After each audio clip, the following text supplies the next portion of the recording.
anggota Satuan Lalu Lintas Polres Pohuwato saat ini sedang melakukan situasi keamanan ruang jalan arus lalu lintas di Jalan Tol Sulawesi tepatnya di depan Posko Marisa. Saat ini suasana dan situasi di Posko Marisa masih terlihat aman kondisi. Untuk arus lalu lintas dilaporkan terjadi dari arah Palu sampai arah Kota Gorontalo masih terlihat aman, lancar, terkendali.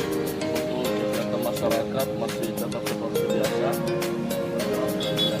Namun ada hal-hal yang menonjol akan kami sampaikan kembali. Demikian laporan kami dari Posko Marisa bersama saya Habib Ibrahim.